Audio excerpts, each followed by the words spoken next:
Raider Nation, what is the deal, man? Once again, it's your guy Panama Fargo, and I'm back to y'all live with another episode of the Raider Rundown. And today, man, we're going to be going over, are the rumors about Chip Kelly actually true, and how do we feel about that for the Raiders OC job, right?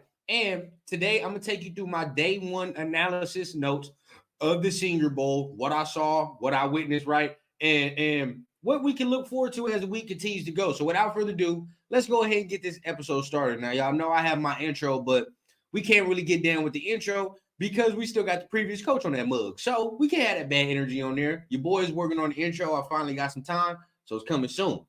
But, right, make sure you guys are tapping on the like, on the subscribe button, and please hit on that little notification bell so you get updated whenever I drop updates and give you some analysis like I'm doing right now. So first of all, let's go ahead and start with the Chip Kelly news. Now, if you watched me late last week, maybe early this week, you know, I say I like to watch Honda Carpenter. I understand it's not some of you guys' cup of tea, but it's mine, right? So he hinted at the fact that the Raiders may be looking at an offensive coordinator possibility if they were to miss out on the names like Cliff Kingsbury, Clint Kubiak, you know, things of that nature. And it's starting to come out that maybe that name is Chip Kelly. Now, for me, honestly, that's not somebody that would make me excited. Now, obviously, I remember what he's done with the Oregon Ducks. When he was there, his stint there was very, very successful. I believe he made 4 bowl games, 4 national appearances, something like that. You know, his time at Oregon pretty much was the bulk of my childhood, getting into football and all that too, right? I mean, the uniforms, some of the players that were there, the spread offense that he ran, you know, it was all very, very intriguing.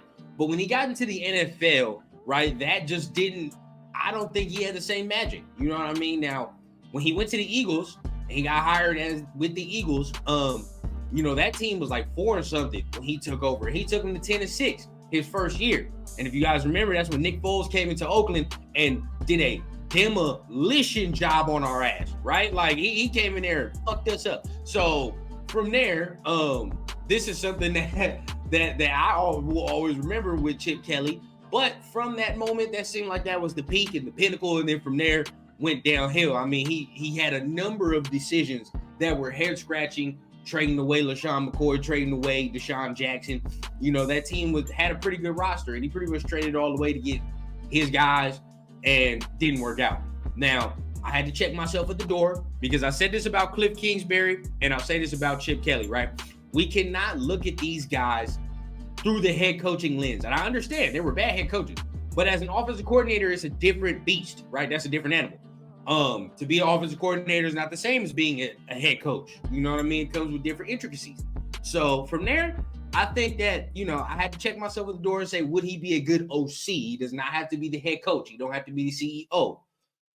Maybe, right? That spread offense is interesting because, like we said, we want to spread the field. We want to defend every blade of grass, right? Because it seems like Raider offenses over the past couple of years have only operated in between the hash marks, right? In between the numbers. Seems like we don't operate outside the numbers, outside of the hash marks. So from there, I think it'd be good to spread this offense out. But I don't want to sit here and run a whole bunch of goddamn dink and dunk screens and shit like that. I want to go down the field. You know what I mean? Now, most recently, Chip Kelly was with UCLA, so it's not like he was out of football. He was with UCLA. Had a pretty good year last year when he had his quarterback with Dorian Thompson-Robinson. Pretty good year with UCLA last year. Obviously, when you lose your starting quarterback for a number of years that you've had for a number of years, there's going to be some type of dip and decline if that new quarterback does not exceed or pretty much, you know, play at the level that the old one's playing at. So it was a rough year. It was a rough year. Now, that defense wasn't bad now.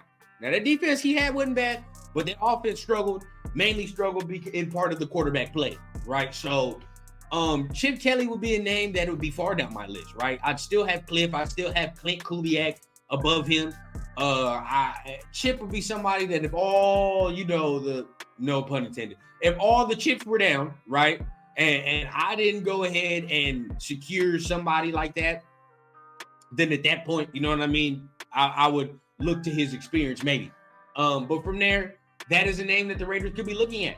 Y'all let me know down below. How would you feel about Chip Kelly being offensive coordinator? Like I said, that's not my first choice. He would not be my first choice. Other things would have to fall out of place for me to want to say yes to Chip Kelly. But at the end of the day, you know, he could be an option. Now, what I want to do as well, right? You know, we always go through their coaching tree, but at the end of the day, what I want to do right now is go through my day one analysis of the Senior Bowl, right? And as of right now, I got a couple homies, got a couple people that are there, right? Eyes on the Senior Bowl. They're watching with their 2 eyes, right? So we're going to go ahead and bring them on the channel once the Senior Bowl is over after this week, and they can tell you what they saw from their own 2 eyes and from their analysis, right, from the Senior Bowl. But of course, you know, your boy not there yet. Check me next year, right? We might be over there in that thing in person. But as for right now, we taking our notes, you know, watching on ESPN. So today, you know, you can definitely tell it was first day. Maybe, you know, they was installing some things, so it was a little slow. People reacting a little bit. But, you know, from the notes, there's some real talent on this field. And for the NFL draft, the Raiders are going to have some real talent. Going into it, the O-line position, really the tackles right now, bro, there are some good O-linemen in this draft, bro. If you're looking inside, you're looking outside, it doesn't matter, bro. You're going to get a prospect that has some type of talent, right? Now, me, I'm looking at the center from Oregon, Powers Johnson.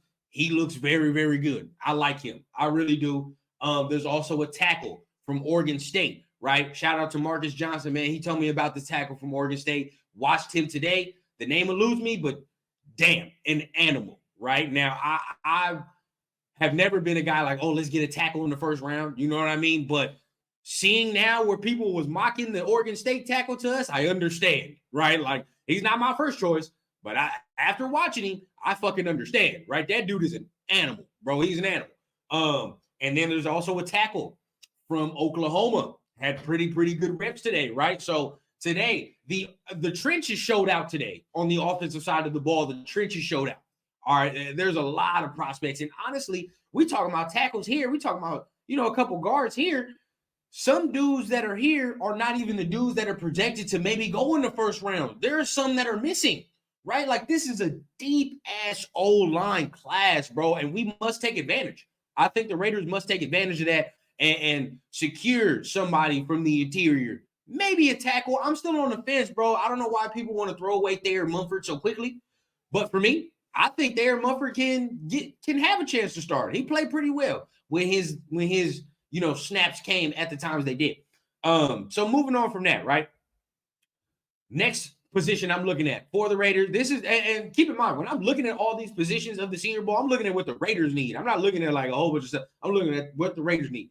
You look at the cornerback position, right? Because I think we can very, very well benefit from having another corner.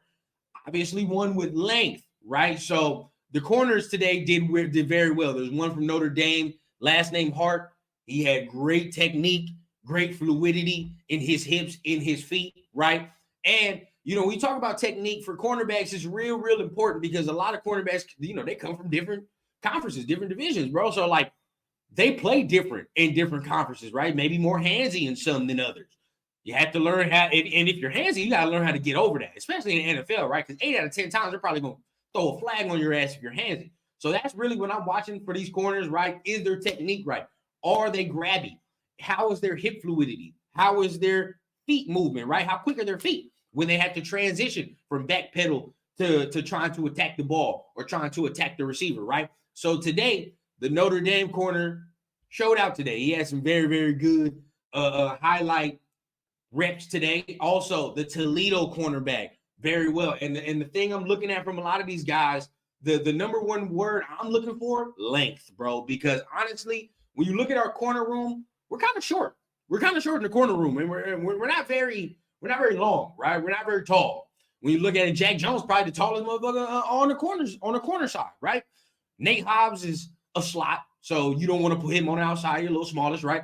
And this is where my problem lies, right? Amik Robertson should not be starting at the other outside cornerback. This is no shade to Amik, but I just think that we can get better and get somebody better suited for that outside role over there. And let Amik come in as your fourth cornerback, right? Let him come in as the fourth, or let him rotate in, bro, something like that. You know, let him be good depth. But I think having another corner with some length on the other side, with Jack Jones on the other side, if we don't go the veteran route, be very good. Okay, so those are two that I'm looking at right here. The corners, the O-lineman, inside, outside, doesn't matter. I'm looking at them. Of course, we're going to be looking at some guards, but the tackles were good today. Also, D-tackles, defensive tackles. There was a prospect from Baylor today. Had a very, very good day. He's blowing some shit up today, right? He was blowing some shit up today in the run game, in the pass game. So he looked good. I was watching my guy Sweat from Texas. Had a couple losing reps today. I will admit he is a guy that I like, that I would be cool. He kind of let a couple guards get into that breastplate a little bit, and when they got into that breastplate, he was controlled, right? So a dude that big, you got to teach him how to stay down, bro. He's got to stay low. You feel what I'm saying? So he got a little too high, let people get into that breastplate. But you know, if he gets low and he gets his length, or not length, or he gets his what's the word I'm looking for? Leverage. If he gets leverage on you, right, for as big as he is, he's gonna move you, right? He's gonna move you. And he had a couple reps today where he showed that, right? But once again, a big boy of that nature, right? He's got to get down, bro. And you can't let people inside. So he had a couple losing reps. I didn't really get to see Byron Murphy today, so I will be trying to watch. But there's a couple guys today that flashed, but the D tackles, some of the guys that I really, really like aren't really here or weren't here at this bowl either. But most of these guys I've seen mocked in round 3, round 4, some in round 2, but mainly round 3, round 4. But there's a couple that may be shooting up the draft stock to go earlier than that. That with the day that they had and with, you know, the reps that they were given. So I think the D tackles probably could have had a little better day, right? A little better day. And that shout out to the offensive line. But at the end of the day, right, there's still some good talent there on D tackles to be seen. And, you know, the sexy position that everybody's waiting to hear about, the quarterbacks. Right now, today, Bo Nix, Michael Penix were present today for the Senior Bowl. I'm going to be honest with y'all. I wasn't the biggest Bo Nix fan, but at the same time, got to look objectively, right? He didn't have the best first day. Now, obviously, it's day 1, right? So it's a whole week. He might go ahead tomorrow and light it the hell up. So we'll see. But as a first day, he didn't look all that good. Michael Penix looked better. So I would put Penix over Bo Nix as we're going. Now, remember, the list is fluid. So as the week continues, we can flip-flop and do all that, and we can see how that works, right? But as of right now, Michael Penix definitely has some better throws, definitely has some better moments today for the Senior Bowl in my eyes. So that'd be a guy. I mean, if you're getting Michael Penix, Bo Nix, you're looking at the second round. That's me, personally. I feel like Michael Penix and Bo Nix, they're both going to go in the second round. They're not part of that top 3 range where you talk about Jaden Daniels and Caleb Williams, Drake May. They're not part of that. So, I mean, these would be second-round guys, but I'd be cool with getting Michael Penix in the second round. I wouldn't be mad.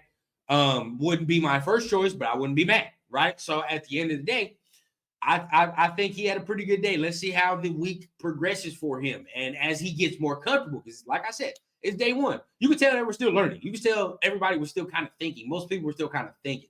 So as tomorrow comes, let's see what happens.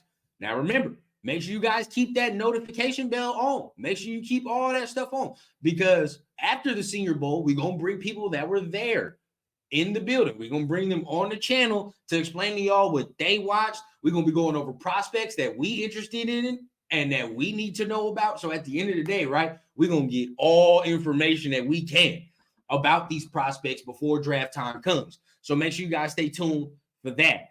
Make sure you stay tuned. This is probably going to be dropping Wednesday morning, right? I'm recording this Tuesday night, so it's probably going to be dropping Wednesday morning. So make sure you guys keep the notification bell on, because then later on tonight, it's Wednesday. Yeah, later on tonight, I'm going to be dropping my day 2 analysis of the Senior Bowl. So make sure you guys go ahead and keep your notice on for that. So remember, hit the like, hit the subscribe button. If any news comes, hopefully the Raiders sign the offensive coordinator soon. Once that happens, you know your boy will be going live, breaking the news. So make sure you guys hit all them buttons, hit the like, hit the subscribe. And y'all know, man, I keep it authentic from the clouds to the ground on the Raider Rundown. I need a bad bitch with an accent, serving in peace, still taxing. Just got tapped for the young cash app, moonwalking like a young Mike Jackson. Yeah, shots to the head, ride clean and still fuck feds. Realest nigga and it's on my kids, so who the fuck gon' wanna test me, bitch?